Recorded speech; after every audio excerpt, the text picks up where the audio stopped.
Hepinize merhaba canlarım. YouTube kanalıma hoş geldiniz, sefalar getirdiniz. Bugün arkadaşlar yine yeniden birlikte Yalı Çapkını'nın yayınlanan son bölümünü yorumlayacağız. Aslında bana göre fazla şaşırtacak bir olay yaşanmadı. Aslında bir nevi her şey beklediğim gibiydi diyebilirim. Sadece bu bölümün sonunda boşanmanın sonucunu göreceğiz diye düşünüyordum. Çünkü bu adliyeden çıkış sahneleri falan da çekilmişti ama görünen o ki tabii ki bir heyecan yaratmak adına sanki yaşattıkları yetmiyormuş gibi. Bunu da bir sonraki bölüme bıraktılar. Neyse arkadaşlar, videoda hepsini, tüm konuları tek tek konuşacağız. Pek iç açıcı konuşma olmasa bile sonuç olarak her ne yaşanırsa yaşansın sizinle birlikte olmak gayet güzel. Birlikte sohbet etmek, yorumlarda buluşmak benim için hepsi çok keyifli efendim. Başlasın videomuz. Evet canlarım, yani bütün bölüm boyunca yine çıldırdığımız bir bölümdü. Ve arkadaşlar yani yorumlara o kadar çok güldüm ki bu arada, yani efsanesiniz, gerçekten efsanesiniz. Hele o mahkeme sahnesiyle ilgili yazılanlar, işte bir Birleşmiş Milletler gelmemiş, bir komşu ülkeler gelmemiş, efendime söyleyeyim yok bilmem ne, bir ben eksiğim mahkeme sonunda falan, gerçekten öyleydi bu arada, hepsinin sonuna kadar katılıyorum. İşte şeye çok güldüm. Senarist işte bizi burada milyonlara işte çileden çıkartıp evinde keyifle bizi izlediğini düşünüyorum. Biz diziye çıldırırken falan. Yani yorumlar gerçekten çok iyiydi. Çok güldürdünüz beni. Hani onu en baştan eklemek istedim ama bir o kadar da hep birlikte çıldırdığımız bir bölümdü. Yani gerçekten bilmiyorum ya. Tamamen bu birazcık şeye döndü. İşte fantastik komediye falan döndü yani. Hani fantastik komedi dizisine falan döndü. Yani tamamen fantastik bir yapıma döndü. Neden? Çünkü ya arkadaşlar, şimdi bir komedi dizisinde hani kötü bir olay yaşansa bile iki başrol arasında elbette ki yaşanıyor bir ayrılma, barış, ayrıl, barış, ayrıl, barış. O şekilde ilerliyor da böyle bir tamamen büyük bir aşka dönüşüyor dizi filmlerde. Artık gerçek hayatta bu kadarını göremiyoruz maalesef ama bu şimdi başrol çiftimizin arası bozuldu. Arkadaş, dizide bir kişinin yüzü gülmüyor. Ve bütün dizideki herkes onları ayırmaya çalışıyor. Yani işte bir tane değil, iki tane değil, yani üç de değil ya. Ferit Pelin, Ferit Pelin diyorum. Pelin Zerrin İfakat üçlüsü de değil artık. Yani babalar da zorla ayrışmaya çalışıyor. İşte efendim söyleyeyim, Tarık da, diğer o Saffet'in, o şey neydi, o mobil Saffet'in, o dedenin adını hatırlamadım şu anda. Onların mahkemede ne işi var? Yani dizideki herkese, Korhanların yalısındaki hizmetçi bile, o sultan bile ya bunların ayrılmasını bekliyor. Yani dizideki herkes gerçekten, ama haksız mıyım yani, hani hepsi ayrılmasını istiyor. Bir tane kötü değil, iki tane kötü değil. Yani bilmiyorum ya, Hattuç bile bir an önce damat eskisi diyor, ayrılsın istiyor, efendim söyleyeyim. Hepsi yani bir böyle hepsi ayrılsın diye bekliyor. Ya da işte Ferit'in babası Orhan mesela, hani hiçbir şey yapmıyor, bildiğim bekliyor sadece yani. Gülgün bile ne kadar seyrancı bile olsa bir yerde bakıyor sadece. Yani bir şey yapmaya çalışmıyor o da mesela. Bilmiyorum, çok ilginç. Suna yapmaya çalışıyor da elini yüzü, o yapmasa daha iyiydi. En azından işte Ferit onların evine gitmezdi. Halis apar topar Seyran'ı kaçırmaya kalkmazdı. Belki o sırada araları yumuşardı. Vesaire vesaire. Neyse, bu şaşkınlığımı en baştan dile getirmek istedim. Tamamen bir fantastik diziye döndü. Komedi dizisinde kötü bir olay olur, ona sinir olursun bir yandan, ama diğer yandan diğer karakterlerin komik halleri olur vesaire. Komik olan karakterleri de elimizden aldılar götürdüler, nefret ettirdiler yani. Umarım gerçekten bu konuşmalar falan bir yerlere ulaşır. Apar topar toplarlar ya da bu şekilde devam etmezler. Bu sene sadece sezon finali olacak diye biliyorum. Seneye devam edecek diye biliyorum. Ama yani hani bu nasıl gider bilmiyorum. Bu kadar çok seyirciyi kızdıran, seyirci hala sadık, ama bakın hepimiz hala sadığız yani. Hala izliyoruz bu sebeple. Canlarım, Kazım'a gelmek istiyorum. Başta onunla başlamak istiyorum daha doğrusu. Fazla da bir konu yok aslında. Bütün bölüm boyunca tamamen Seyrat ve Ferit'in mahkemesini bekledik çünkü, ama yani Kazım bir ateşli bir şey patladı, silah patladı, önüne atladı orada, hani Kazım babasını kurtarabilmek için falan filan. Şimdi Kazım ne ara Ferit'e bu kadar düşman oldu ve Tarık'ı nasıl görmez? Yani şimdi Ferit kızına bir şeyler yapıyor diye kızımın arkasında duruyorum diyen adamın Tarık'ın neler yapabileceğini nasıl görmez? Kaç yaşında, o kadar tecrübesi olan, kendinden bilir insan bazı şeylerini. Kişi kendinden bilir işi derler ya. Yani Tarık'ın gazına gelip orada çıkışmasıdır vesairesidir. Gerçekten Kazım'a artık o kadar sinir oluyorum, o kadar sinir oluyorum. Hala zehrini yürüyor. Ben hayatımda böyle bir görgüsüzlük görmüş değilim. Pelin'in gurursuzluğuyla gerçekten yarışabilecek bir profil haline tekrardan getirdiler. Kazım sözü o kadar düzelmişti vesaire. Ya burada aslında biraz da insanlar değişmiyor. Yani gelişir, gelişebilir. Farklı yerlerden farklı şeyler katabilir kendilerine belki elbette ki. Ama insan gerçekten bazı yani değişmiyor ya, kemikleşmiş huyları değişmiyor. Bak ben biraz karakterde bir insanım. İnsanların pek değişebileceğine inanan bir kişi değilim. Hani bir kişiye olduğu gibi kabul edilmelidir ya da tamamen hani uzaklaşmalıdır. Yani hani bu düşünce yapısına değişebileceğine olan inancım pek yok benim bu hayatta insanların. Gelişir anca dediğim gibi. Kazım'da aslında bir yerde onu gördük. Yani Kazım değişmeyecek bir adam. Hani o öyle bir adam. O şiddetvari bir adam maalesef ki. Hepimizin, hele ki bu kadınların en çok hani işte çektiği konudur. Allah kimsenin başına vermesin. Bu kadına şiddetten çok ciğerimizin yandığı bir konu. O yüzden pek ne diyeceğimi de bilemiyorum. Çok üzen bir konu çünkü bir kadın olarak elbette ki beni. Değişmiyor yani. Burada bunu gördük ama sonuçta bu bir dizi. Dizide değiştirin arkadaş. Biz Kazım'ın komik halleriyle biz ne kadar eğleniyorduk yani. O yüzden Kazım'a çok sinir oldum. Ama o Tarıklardan, o Tarık'ın o dedesinden falan Kazım'ın çekeceği sahneleri umarım bu sene bize izletir diyorum. Yani bu benim şahsi kişisel ricamdır. Gerçekten o Kazım'ın o aileden çekeceği günleri ben izlemek istiyorum. Ve canlarım yani Ferit'in Pelin'e evlilik teklif etmesine sevineceğime ben kendimde şaşırdım. Siz kendinizde ne gördünüz bilmiyorum. Gerçekten sevindim arkadaşlar. Çünkü Ferit hani bir masal dünyası yaratmadı orada. O taraftan Seyran'la ayrılmalarına sebep olan herkesten intikam alıyor. Seyran'dan da tabii o Pelin'le yan yana durarak intikamını almış oluyor. Ferit'in bir yerde yaptığı mantıklı ama ve lakin ben Ferit'in yani şu bakımdan şey yapıyorum. O kadına, o yengenin yaptıklarını ortaya sermeliydi ya. Yani o babasıyla onun ilişkisini dedesine karşı ortaya sermeliydi. Sadece en çok kızdığım nokta benim bu. Yani bunu ben olsam sererdim. Açık konuşayım. Ya ben olsam bunu yapardım. Belki de onu en sona mı saklıyor yani babasına, annesine büyük ihtimalle annesine kıyamıyordur ama annesinin bunu anlayabileceğini düşünmesi lazım diye düşünüyorum. Sonuçta bir yerde annesine laf soktu babam seni sevmiyor vesaire diye yani. Anlamış olmasını düşünmesi lazım ama tabii düşünmeye de bilir birazcık. Erkeğin zihniyeti birazcık biz kadınlardan farklı çalıştığı için onu bilemiyorum. Yani kadının ona inandığını falan düşündükleri için hani anlamadığını yani o kadın anlar yani her türlü anlar, anlamaması imkansız, ancak susar yani belli etmiyorsa istemiyordur belli etmeyi falan. Ama yani artık orada annesi ya da babası için değil de birazcık o ifakate, o hale, o pozisyona düşürmek için bunu açığa sürmesi lazımdı. Seyran da bu bölümde ima etti. Umarım bunu bir yerde Seyran patlatır. Yani umarım Seyran ya da Ferit, yani ikisinden biri, ama Seyran patlatırsa biraz daha içimin yağları erir diye düşünüyorum. Ve canlarım yani bu Korhan yalısında o evdekilerin başına gelen en kötü şey arkadaşlar, kesinlikle herkesin o psikoloji olması sebebi bence kesinlikle Halisa. Yani kaç yaşında, 45, 40 küsur, belki 50 yaşında ki adamı, Orhan'ı o kadar küçümse, adam 2 cümle kuruyor.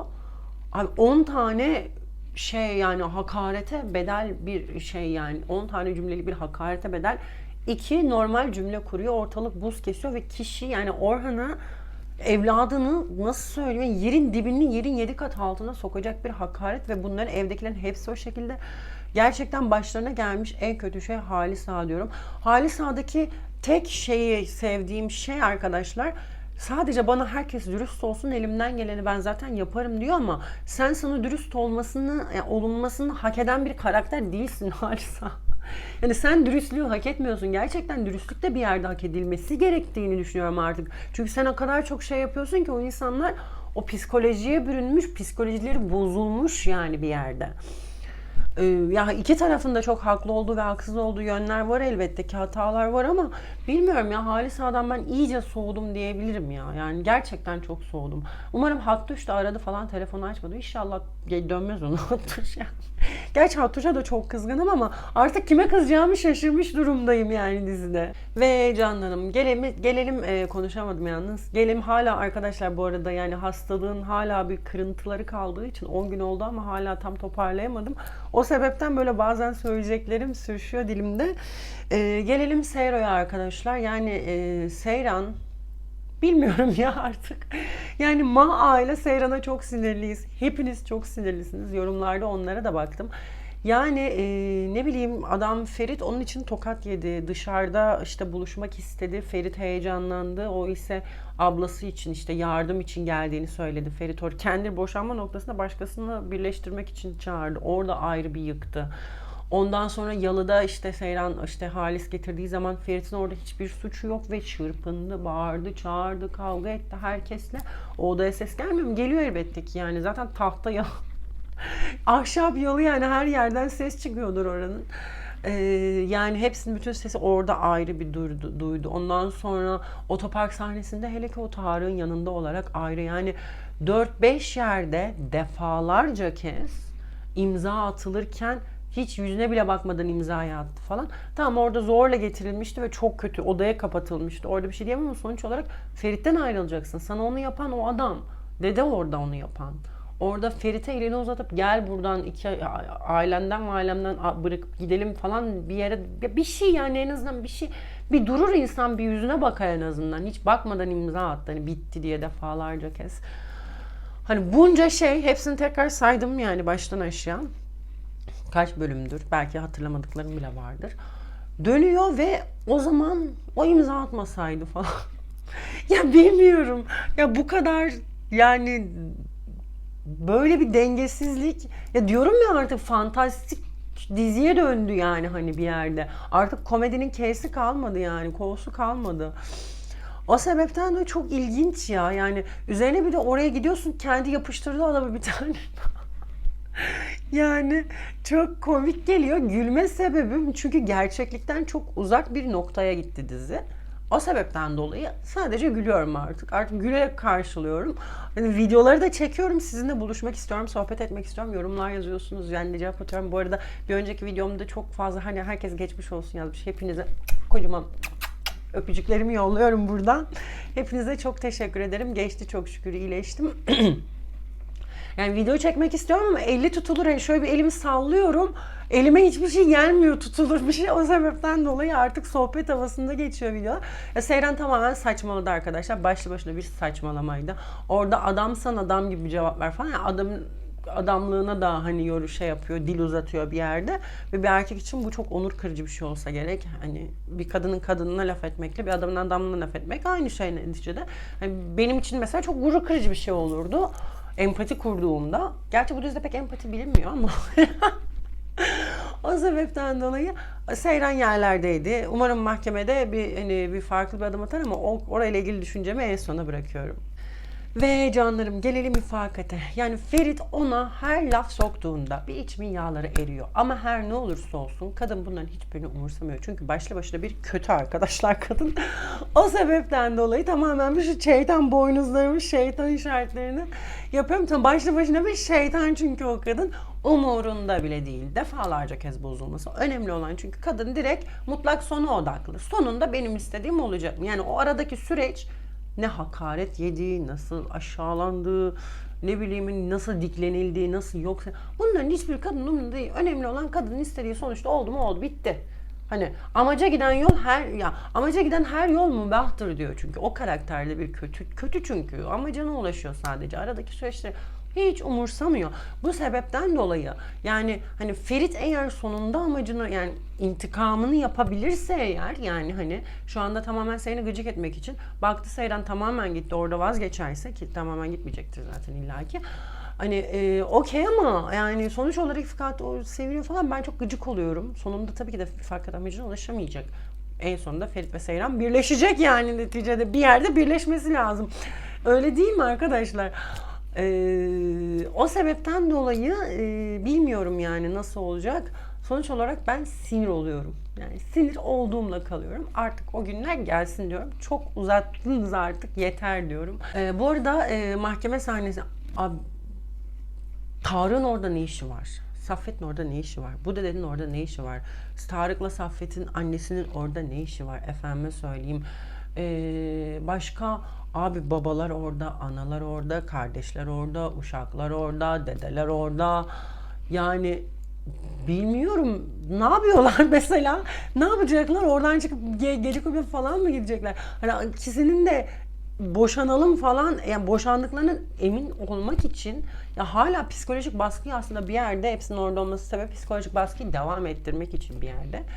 Yani bilmiyorum, çok komikti. Ben hayatımda böyle bir boşanma görmedim. Yani canlarım, gerçekten bilmiyorum. Hani ben şey buldum yani. Onların hepsi aile mahkemeye gelmiş. Bizi sinir etmek için arkadaşlar. Bütün sevmediğimiz, gıcık olduğumuz karakterler, Pelin'le Zerrin hariç, o bir zahmet onlar da gelmesin artık yani. Hepsi bir arada Seyran'la Ferit, hani kesin boşandığından emin olmak ve hani evet dedirttirmek ve psikolojik baskı yapmak için. Çünkü oradaki herkes Ferit'le Seyran'ın birbirini sevdiğini biliyorlar. Onlara psikolojik baskı yapmak ve bizi de burada oturduğumuz yerden, çileden çıkartmak için hepsi bir araya gelmiş diyorum. Ve arkadaşlar, gelelim spoilerımıza. Şimdi bir duyum aldım ama söylemeye de korkuyorum. Neden? Çünkü biliyorsunuz ki sahneleri değiştiriyorlar ve burada biz böyle bir patlıyoruz. Ondan sonra ne diyeceğimizi bilemiyoruz. Linçlenmekten de bir yandan çekiniyorum ama tabii ki de böyle bir duyum aldım. Kesin size söyleyeceğim. Öncesinde bölümü izlerken de fark ettim. Siz de fark ettiniz mi bilmiyorum. Seyran orada hani ayakta böyle tutuyor, orada kürsüyü, bir şey tutuyor orada. Ya hani böyle sanki orada hani bir bekliyor zaten, böyle bir başı mı dönecek, fena mı olacak, bilmem ne mi olacak. Orada hani bir bayılır gibi ya da fena olur gibi olursa eğer, mahkeme direkt zaten biliyorsunuz ki ertelenir. Bana birazcık öyle olacak gibi geldi. Yani Seyran'ın evetine hayrına kalmayacak gibi geldi. Yani çok güzel bir gol bu arada bu. Hani böyle bir şey olacak ve ertelenecek gibi izlerken gelmişti. Aldığım duyuma göre de mahkeme ertelenecekmiş ve Seyran'ın orada kötü olma şeklinde. Ama tabii ki de inşallah hayır der bu arada. Hayır derse barışmaları daha hani kolay olur. Ama böyle bir şey olur, mahkeme ertelenir ve o aşamada da tekrardan bir yakınlaşma olur şeklinde aldığım duyum bu yönde. Ama hayır demesi benim gönlümden geçen temennim. Bu sahneyi izleyene kadar ihtimal vermiyordum. Duyumları da pek fazla hani inanasım da gelmiyordu. Ama aldığım duyumlar şu anda bu yönde. Siz de bunları da söylemek istedim ki hepimiz bir içimiz rahatlasın. Elbette ki günün sonunda artık 2 bölüm, 3 bölüm, 5 bölüm elbette ki barışacaklar ama artık bir an önce barışsınlar ki biz de biraz daha seyir zevkiyle izleyelim. Şunu da eklemek istiyorum. Hani biz senarist hep şey diyorduk, hani işte hep tek yönden hep Seyran'la Ferit'in halveti diyorduk. Şimdi de boşanacak mı? Dizi tamamen oraya evrildi. Komple tekrar kasvete girdi. Gülmenin G'si, eski günleri, şikayet ettiğimiz günleri arar olduk. O yüzden en azından o hale getirsinler artık falan der hale geldik canlarım. Benim anlatacaklarım bu kadar. Bu arada bir teorim de ekleyecektim. Onu da unutmadan ekleyeyim. Şimdi bu teorem, işte mahkeme ertelenecek falan ya, bu aşamada böyle bir yakınlaşma ve barışmak için ve herkesi ikna etmek için bir bebek yalanı ortaya atılır mı acaba? Bu fikrim çıksa Ferit'ten çıkar diye düşünüyorum. Böyle bir yalan atar ortaya. Hatta bunu belki de Seyran'a bile söylemeden yapabilir yani. Umarım böyle bir şey yapmaz Seyran, çünkü yine delirir. Hani böyle bir bebek yalanı falan, bu benim teorim atılacakmış gibime geliyor. Bu tamamen bir teoridir, spoiler değildir. Böyle bir duyum almadım. Ama ilk söylediğimi öyle bir duyum aldım. Bu teorimi de söyledikten sonra yavaş yavaş da videonun sonuna geldik. Sizi çok seviyorum. Bir sonraki videomda görüşmek dileğiyle. Yargıyı yarın izleyeceğim. Pazartesi de inşallah yargının videosunu sizlere yetiştireceğim diyorum. Kocaman öpüyorum. Hoşça kalın.